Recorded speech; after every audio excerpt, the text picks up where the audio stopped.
show starts at a rather gruesome scene as two girls, Lauren and her maid, are on the verge of being assaulted by a group of grotesque bandits, but they are saved by a knight in glistening silver armor, Ark. Sometime prior, a human awakens to find himself in the body of the avatar he uses in a game, a knight with a skeletal body on the inside. Out of curiosity, Ark tries to use the moves of his character and realizes that he is able to use all of them, including various spells, meaning he's super strong. To find food, he slowly teleports towards the closest town. Before reaching the town's adventure guild, he spots an elf which tingles his fantasy world craze. At the guild, he learns that he must hunt beasts, monsters, or bandits in order to get a mercenary license. He quickly heads out on the hunt, and on his way finds the two girls being harassed by the bandits. After slaying the bandits, he heads back to the guild and receives his mercenary license. After spending the night at the inn and eating his fill, Ark heads on a quest to a remote village the next day. The quest entails protecting a young girl, Marka, as she collects medicinal herbs for her single mother to make her happy. While exploring the forest, Ark and Marka come across a little wounded, multi-tailed creature.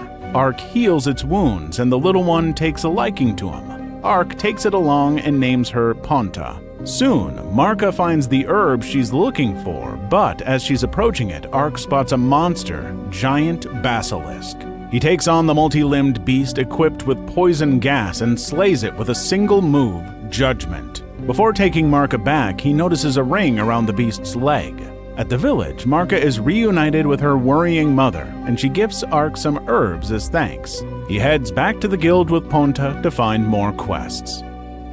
An elf, Ariane, in desire of strength over her mistrust for humans, follows Ark, who heads inside a cave. Ark is tailing a gang of bandits, and after handling them, he heads out of the cave, but then he's attacked by Ariane, who thinks that he's the one responsible for kidnapping her kin. Ark proves his innocence thanks to Ponta, but she still keeps her distance. Determined to help the elf, he follows her despite her brushing him off. Elsewhere, in Diento, Tyron, a noble of Roden Kingdom, allied with the second prince, Dakaris is furious over the failed assassination of Lauren. But he wants the products to be delivered so that he can secure his position in the kingdom. Meanwhile, Ark comes across a group trying to kidnap a bunch of elven children. But just when he's about to jump in, Ariane attacks the group. Even though she's much stronger, she gets cornered when the kids are held hostage. So at the last moment, Ark teleports in and saves her, getting rid of the group. Impressed by his magic, she hires him for his services, even though he's a human. The two then teleport together to Diento to meet Ariane's comrade, Donka. Ariane introduces the two to each other, and Donka informs them about the elves trapped in the city. After a meal, the trio decides to sneak into the enemy den during the night, but a strange figure observes them. Soon, night falls and they commence their attack on the enemy stronghold. But after discovering two corpses of the guards, they decide to split up.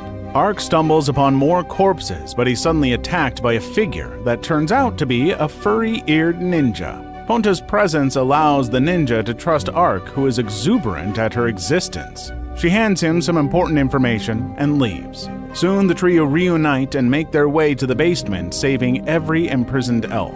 They also discover that two elves are held at Tyron's palace. After parting with Donka, who takes the rescued elves with him, Ark and Ariane head for the palace. Observing from afar, the ninja hopes to meet the knight again. The supposed sneak attack on the palace turns into a bold frontal assault. The two make their way to Tyron's room and save the two elves in his possession after giving him a good beating. They then teleport to a safe spot after bombs detonate in the castle.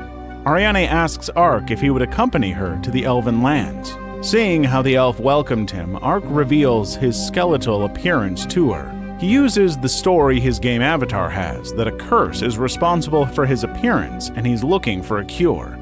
Ariane accepts the story and the relationship between the two deepens. Meanwhile, in Olav, the capital of Roden Kingdom, the king is having a meeting with Prince Sect Dakaris and Princess Uriarna. The king is concerned over the rumors surrounding the elven slaves. He orders Uriarna to head to Limbold and mend their ties with the elves before the situation gets out of hand. Ariane and Ark soon reach the elven village Lalatoya. and he is allowed to enter after she convinces the elders. He is invited for dinner by the elders Dylan and Gleneel, who also turn out to be Ariane's parents. Ark feasts at their house, and the two even accept his skeletal appearance. The next day, Ariane and Dylan head for the city of Maple to hear the elders debate about the situation. Meanwhile, Gleneel shows Ark around the village. She even goes as far as to have a sword fight with him and showing him how much he lacks. At Maple, the elders suggest that they observe the reaction of the Roden kingdom to one of their nobles violating the treaty. By the end of the day, Dylan and Ariane are back. As they're having dinner, Dylan suggests to Ark that he continue to lend his strength to Ariane in exchange for information and access to a lake where his curse can be lifted. That day, while in bed, Ark, out of curiosity, tries to cast an uncurse spell on himself, and to his amazement, he recovers some flesh, but it dissipates momentarily. This gives him a glimmer of hope. The next day, Ariane and Ark head towards the capital, Olav. Around the same time, Princess Uriarna, who's well aware that Dakares is the ringleader of the slave trading, sets off for Limbolds with her maid and guards, but both the groups are attacked. The former is attacked by a group of haunted wolves with the pack leader wearing the same ring as the giant basilisk, but Ark manages to remove the ring and the pack retreats. The latter is attacked by 6 hooded assailants. They indiscriminately slay the princess and her staff, while one of them steals the princess's necklace. Meanwhile, Ponta suddenly notices something and Ark follows her, only to arrive where Uriarna is. Ark casts the revive spell on her and her staff, making the assailants retreat. Uriarna awakens in her blood-stained clothes and is flabbergasted at the fact that she and her staff are alive. They make haste for Limbold despite.